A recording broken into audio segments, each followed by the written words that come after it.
15절 말씀 우리 자리에 다 일어나셔서 한 목소리로 봉독하겠습니다.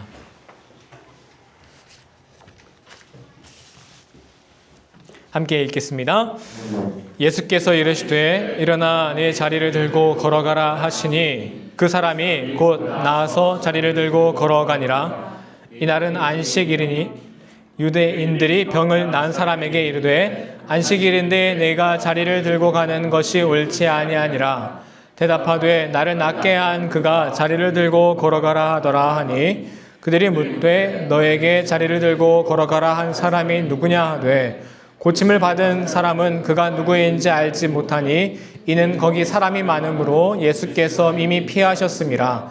그 후에 예수께서 성전에서 사람을 만나 이르시되 보라 내가 나았으니 더 심한 것이 생기지 않게 다시는 죄를 범하지 말라 하시니 그 사람이 유대인에게 가서 자기를 고친 이는 예수라 하니라. 아멘. 자리에 앉으시겠습니다. 우리 옆 사람과 성도의 교제 나눕니다. 당신은 사랑받기 위해 태어난 사람입니다. 아멘. 지난주 우리는 예수님께서 38년 된 병자를 일으키신 이야기를 나누었습니다. 38년 된 병자가 어디에 있었습니까? 이 정도는 아셔야죠? 베데스다 연못에 있었습니다. 그런데 그 물에 몸을 담그면 어떤 병이든 낫는다라는 소문이 퍼졌고 이에 수많은 병자들이 모여들어 노숙을 하고 있었습니다. 당연히 환경은 매우 불결했고 악취가 진동했을 겁니다. 핵심은 베데스다 연못은 누구도 가기 싫어한 우연이라도 지나치기를 꺼려했던 절망의 장소라는 뜻입니다. 하지만 예수님께서는 그곳을 직접 찾아오셨습니다. 왜일까요? 예수님 마음에 들어온 그 한 사람이 있었거든요. 그를 살리기 위해서였어요. 수많은 병자들 사이를 비집고 그 비극의 현장 깊숙이 들어가셔서 그 사람 38년 된 병자를 찾아내셨습니다. 결국 그를 일으키셨습니다. 이 이야기에서 우리가 주목해야 할 첫 번째는요. 병자가 예수님을 찾은 것이 아니라 예수님께서 병자를 찾았다는 겁니다. 이게 왜 특이하냐? 여러분 성경에 예수님께서 병자를 치료하신 이야기가 많이 나오는데요. 모두 다 오늘 본문 제외하고 거의 모두가 병자가 예수님을 찾습니다. 주여 나를 불쌍히 여기소서 하고 말이죠. 그런데 유독 오늘 본문 유독 사람들이 가장 가기 싫어하는 곳에 있는 그 병자만큼은 예수님께서 직접 찾아가십니다. 심지어 이 병자는 예수님께서 낫고 싶냐 물으셨을 때 저 낫고 싶습니다. 바로 대답도 안 했거든요. 자기 푸념만 했지. 이것으로 우리가 꼭 기억해야 하는 진리가 있습니다. 잊어서는 안 되는 진리가 있습니다. 내가 쓰러져 있는 자리가 어디든지 간에 내가 처해 있는 환경이 아무리 어둡고 깊고 깊은 절망이라도 예수님께서는 그곳에 반드시 나를 찾아오신다는 것입니다. 여러분 일본에 사는 한국의 산과 다르다고 합니다. 굉장히 깊어서 전문가들도 정해진 길 밖으로는 가지 않는다고 해요. 그래서 종종 실종 사고가 많이 일어나고 한국 등산객들 중에서도 그런 뉴스를 종종 보신 분이 있을 겁니다. 실종이 된 거죠. 어디 실족하던지 아니면 추워서 저체온증에서 사망하고 어디 이렇게 있는 거겠죠. 그 아들을 찾기 위해 일본을 방문하는 아버지가 있는데요. 그 아버지가요, 그 아들을 찾기 위해 정말 전문가들에게 사정하고 전문가들이 안 간다고요. 그런데 그 아들 시신을 찾아보겠다고요. 그 무섭고 그 위험한 그 일본 그 산길을 아들이 지나졌을 거라고 추정되는 곳을 몇 년이고 비가 오나 눈이 오나 또 찾아갑니다. 우리 예수님의 마음이 바로 이런 마음 아니겠습니까? 우리가 어떤 깊은 절망 속에 있든지 간에 끝까지 포기하지 않으시고 나를 찾아오시는 예수님의 그 은혜, 나를 찾아오셔서 말씀하시는 그 예수님의 한마디, 어떤 말씀이었죠? 일어나라. 이 말씀을요, 오늘 나에게 주시는 말씀으로 받으시기 바랍니다. 38년 된 병자에게 한 말이 아니라고요. 오늘 예수님께서 여러분을 찾아오셨습니다. 오늘 예수님이 여러분에게 말씀하십니다. 일어나라. 38년 된 병자라는 건 인생의 가장 절망적인 상태를 의미합니다. 한평생 아팠을 뿐만 아니라 나를 물에 옮겨줄 사람이 없습니다. 주위에 사람이 아무도 없다는 거잖아요. 인생의 어려운 시기를 겪다 보면 주변 사람들 다 떠나가죠. 그것보다요, 내가 힘들면 내가 스스로 관계를 끊어요. 그렇죠? 스스로를 나 스스로 어두운 골목길에 나를 던져둔다고요. 하지만 오늘 베데스다를 찾아오신 예수님이 우리에게 말씀합니다. 네가 어디에 있든지 간에, 그곳이 어디든지 간에 내가 널 찾아갈게. 네가 아무리 깊은 어둠 속에 넘어져 있다 하더라도 나는 반드시 너를 찾아낼 거야. 여러분, 독일 교회에서 사용하는 사도신경 보면은 우리가 지금 이용하는 것과 조금 다르다는 거 혹시 발견하신 분 계신가요? 어느 부분이 다르죠, 여러분? 정확히 말하면 우리 사도신경에는 생략된 부분이 있습니다. 라틴어 원문에서요. 본디오 빌라도에게 고난을 받아 십자가에 못 박혀 죽으시고 그 다음에 지옥 혹은 죽음의 나라에 내려가셨고, 이 부분이 우리 사도신경에는 생략이 되어 있어요. 우리를 구하시기 위해서라면 어디까지 찾아오시는 분이에요? 지옥에라도 오시는 분인데요. 우리가 어떤 절망에 있든 못 찾아오시겠습니까? 힘들고 지쳐 쓰러져 있을 때 주위에 아무도 보이지 않지만 예수님은 그곳이 설사 지옥이라고 할지라도 반드시 나를 찾아와서 일으키십니다. 여러분, 이 말씀이 여러분을 정말 일으키는 힘이 됩니까? 오늘 여러분 성경 요한복음 5장 8절 일어나라, 자리를 들고 걸어가라, 이 말씀을 읽으면 그 말씀이 진짜 내 힘이 되어 쓰러져 있다가 일어날 수 있습니까? 보통 안 그렇죠. 왜? 이거 나한테 한 말로 안 들리거든요. 제 3자에게 한 말로 들리죠. 예수님이 내 삶에 진짜 힘이 되려면요. 여러분, 우리가 신앙생활 하는 게 진짜 그냥 뭐라고 해야 돼요? 론지. 그래도 뽕을 빼먹으려면 성경 읽으면 그 시간 아깝잖아요. 근데 그 성경 읽으면 그게 나한테 이득이 돼야 될 거 아니겠습니까? 그렇게 되려면 이게 지금 나한테 하는 말로 들어야 한다고요. 사실 우리 알고 있긴 하죠. 예수님이 나에게 말씀하고 있어. 내가 쓰러졌을 때 예수님은 날 버리지 않고 찾아올 거야. 하지만 이 말씀이 내게 왜 힘이 되지 않냐면 나에게 하시는 말씀으로 듣지 못하고 있기 때문이에요. 바로 병자가 아픈 기간 몇 년이었죠? 38년이라는 기간이 바로 이런 우리 모습을 보여주고 있어요. 어떤 모습? 말씀을 듣고 기독교인이 됐는데도 그 말씀의 힘으로 일어나지 못하고 있는 우리 모습이요. 자, 38년이라는 숫자가 무엇을 의미합니까? 성경에서 40년은 고난을 의미합니다. 이스라엘이 이집트에서 탈출해서 광야에서 고생한 시간이 40년이기 때문이에요. 그런데 이스라엘이 이집트에서 시내산까지가 첫 번째 기간이 2년입니다. 그 시내산에서 무엇을 받냐면 모세가 하나님의 율법을 받죠. 자, 그러면 38년이라는 세월은 무엇을 의미합니까? 이스라엘이 말씀을 받은 후에 광야에서 고생했던 시간을 의미하는 것입니다. 즉 우리 모습이죠. 말씀이 있는데도 고생하고 있는 상황.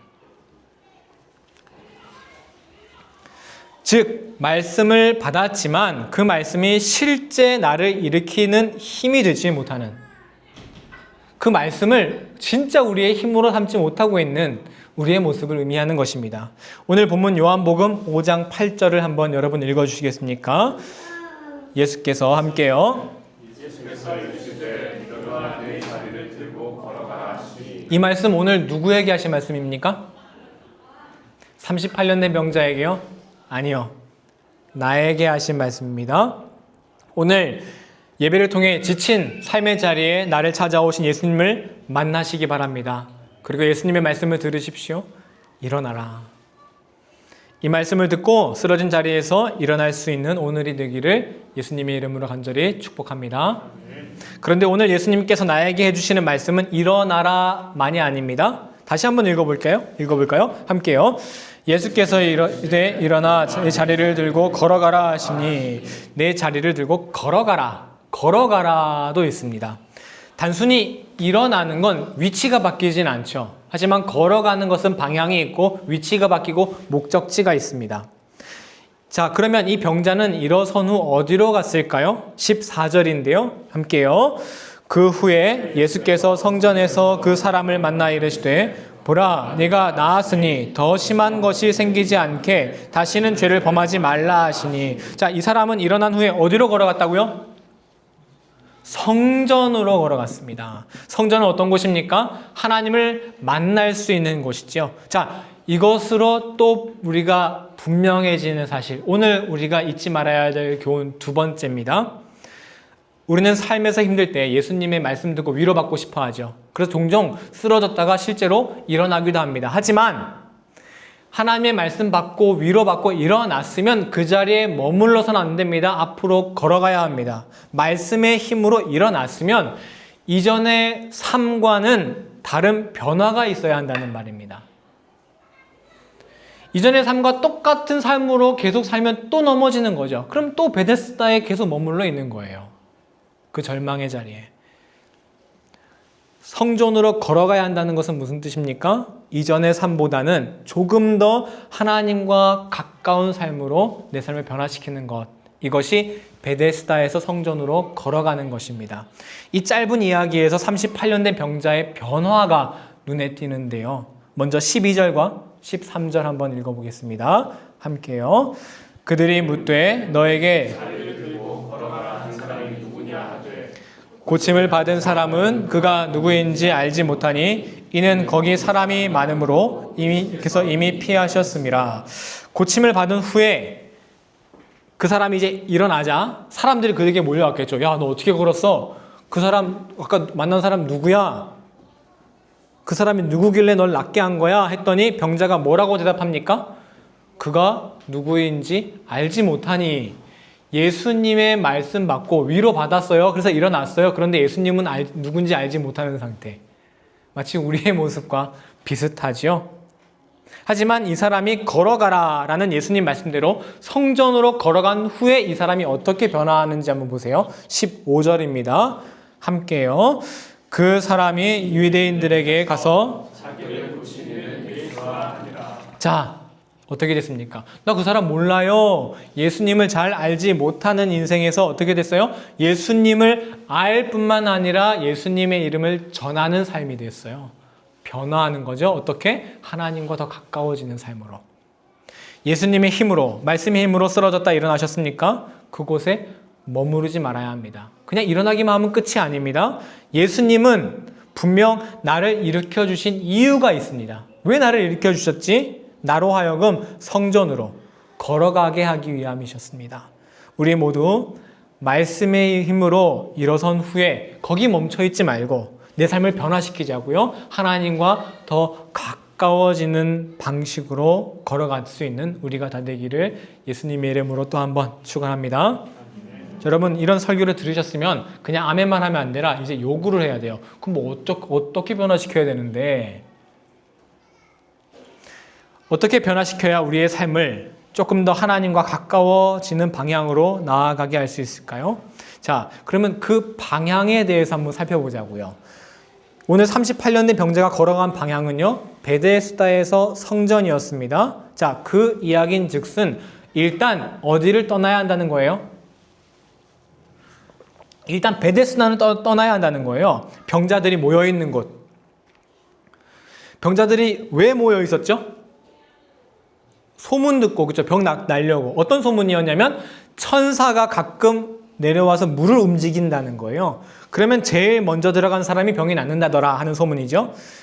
천사, 치료, 이런 단어들이요, 이 베데스다라는 곳을 뭔가 아름답게 보이게 만듭니다. 베데스다라는 교회도 여러분 많은 거 아시죠? 하지만 여기서 우리는 천사, 치료 이런 단어보다는 가장 먼저라는 단어에 한번 주목을 해보세요. 가장 먼저라는 게 뭡니까? 오직 1등만 살아남는 곳이라는 거예요.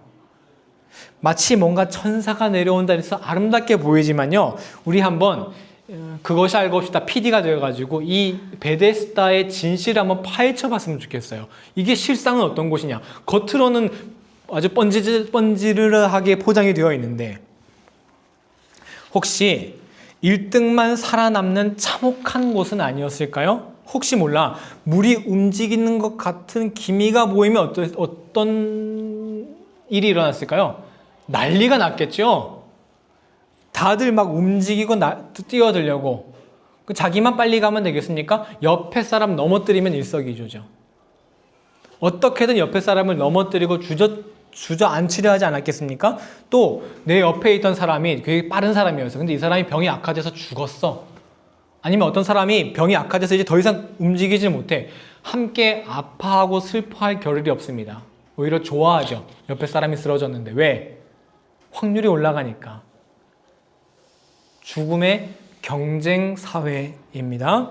베데스다는 인생의 가장 밑바닥과 같은 곳이었습니다. 그런데 심지어 그런 곳마저 1등만이 살아남는 경쟁이 자리 잡고 있다는 겁니다. 그곳에서 죽거나 몸이 움직이지 못하게 된 사람은 위로받아야 될 사람입니까? 아니요. 그냥 경쟁에서 밀린 패배자 취급받는 거죠. 어느 장소와 똑같습니까? 오늘 죽음의 경쟁, 살인적인 경쟁이 자리 잡고 있는 우리 한국 사회를 보고 있는 것 같지 않습니까? 오늘날 한국 사회, 한국의 교실과 같은 죽음의 경쟁이 있는 곳, 그곳이 바로 베데스다가 아니었을까요? 오늘날 우리 사회의 이 살인적인 경쟁 또한 합리주의, 성과주의, 능력주의라는 아름다운 단어로 포장이 되어 있습니다. 그래서 사람들은 그 경쟁이라는 아름다운 미명하에, 아름다운 미명 이런 것 국어를 잘못 쓴 건데, 미명하에 수많은 현대인들이 삶의 구원, 다시 한번요, 경쟁이라는 이런 미명하에 사람들이 삶의 구원을 어디서 찾아요? 내가 이 경쟁에서 이기는 게 내 삶의 구원이야. 미친 듯이 이곳에 달려들고 있습니다. 하지만 현대인들이 행복해졌습니까? 그들은 길을 잃었습니다. 목적지를 알지 못하고 그냥 경쟁합니다. 남보다 일단 앞서는 걸 내 인생의 의미로 삼아요. 여러분, 베데스다 경쟁의 끝은 어디였습니까? 이 경쟁에서 승리하면 어떻게 됐습니까? 실제로 병이 나았을까요? 아니요, 그건 그냥 뜬구름 잡는 소리, 미신에 불과했습니다. 여러분, 그렇다면 물이 움직일 때마다 그 사람들이 경쟁으로 막 난리치는 그 모습, 그 경쟁, 그 치열한 경쟁이 얼마나 헛됩니까? 얼마나 허망하고.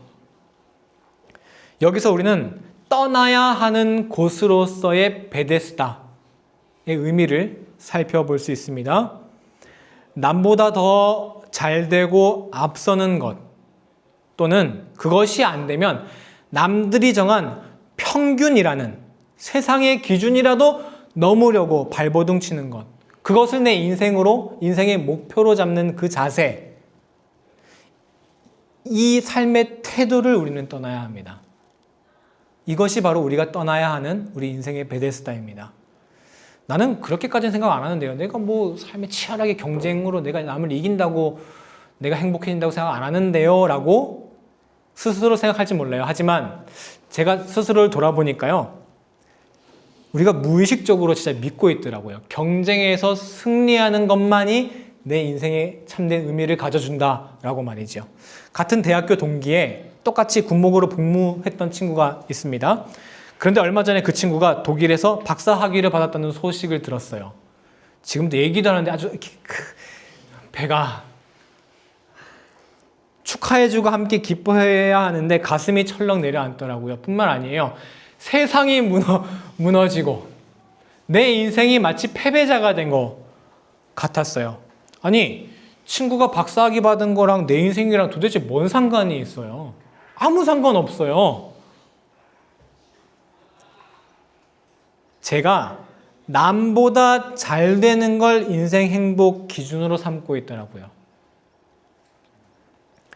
사실 그 친구는 학부 때부터 공부 쪽으로 아주 특출난 친구였어요. 저는 그 친구보단 못났지만 뭐 다른 분야에서는 내가 더 난 부분이 있을 거 아니에요? 그러면 뭐 공부도 마찬가지겠지만 다른 부분으로 예수님을 섬기고 하나님과 가까워지는 방법을 생각해야지. 친구가 나보다 좀 더 잘 됐다고 해가지고 그거 내 인생 마치 다 망하고 패배한 것처럼, 누가 하나님이 언제 내 인생이 패배했대?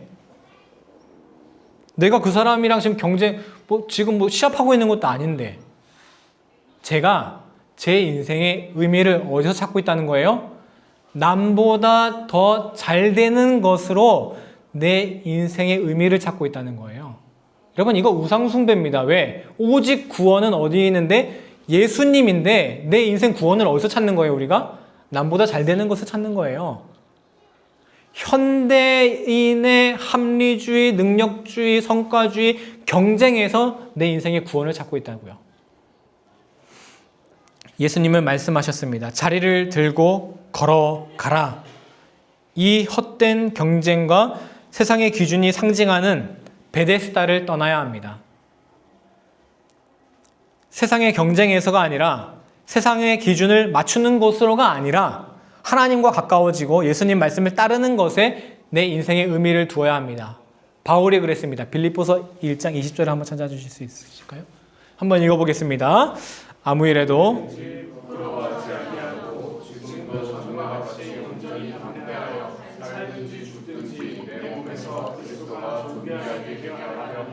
바울의 말씀이 조금 우리에게 들리기에 좀 극단적인 면이 있죠. 와닿지가 않아요. 내가 죽어도 예수님 때문에 족합니다. 뭐 이런 구절.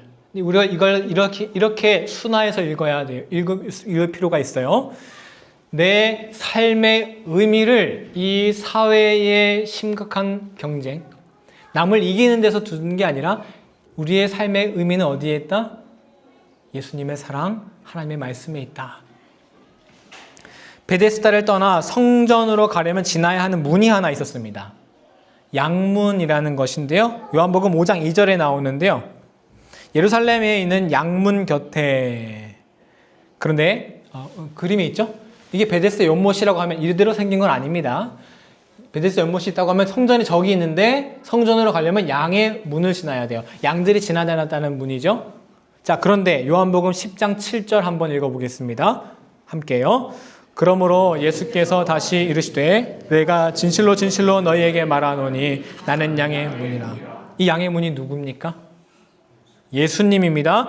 베데스다에서 양문을 통과해야지만 성전에 갈 수 있죠.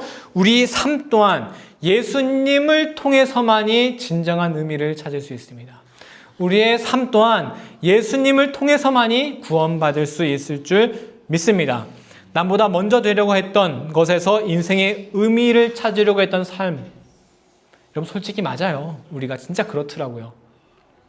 하지만 거기에서 걸어 나와야 합니다. 베데스다를 떠나야 하는 것처럼 예수님의 말씀, 그분의 사랑이 내 삶을 움직이는 참된 의미가 될 수 있을 줄 믿습니다.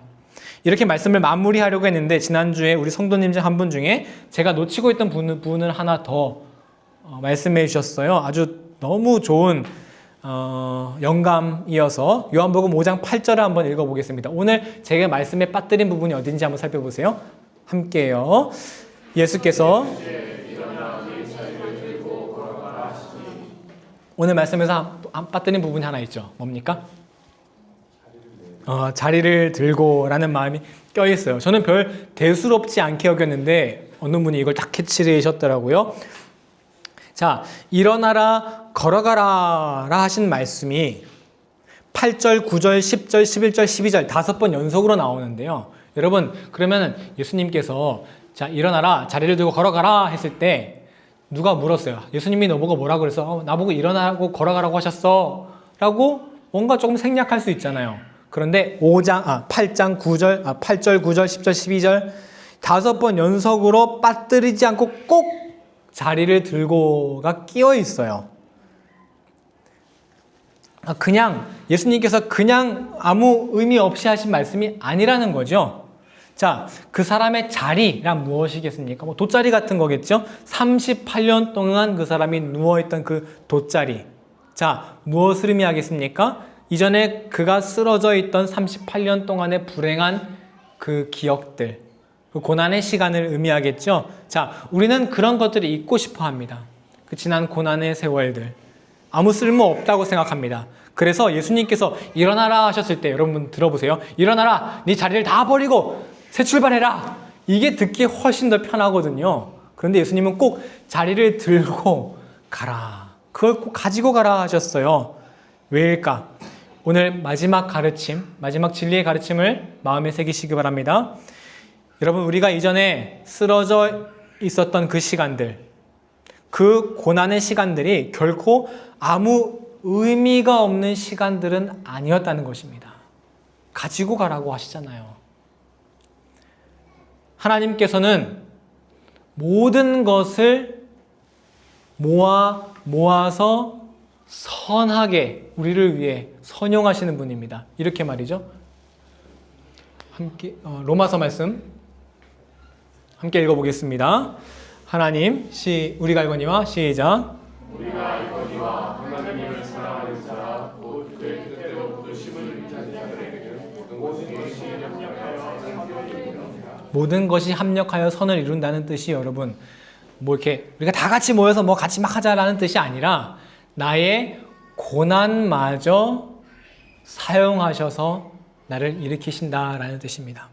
오늘 말씀으로 세 가지를 기억합시다. 첫째, 일어나라. 예수님은 내가 어디에 처해 있든지 지옥에라도 나를 찾아와 일으켜 주십니다. 둘째, 걸어가라. 일어나기만 하면 안 됩니다. 이전의 삶의 태도를 변화시켜 성전, 즉 하나님과 가까워지는 삶의 방향으로 나아가야 합니다. 세 번째, 자리를 들고 가라.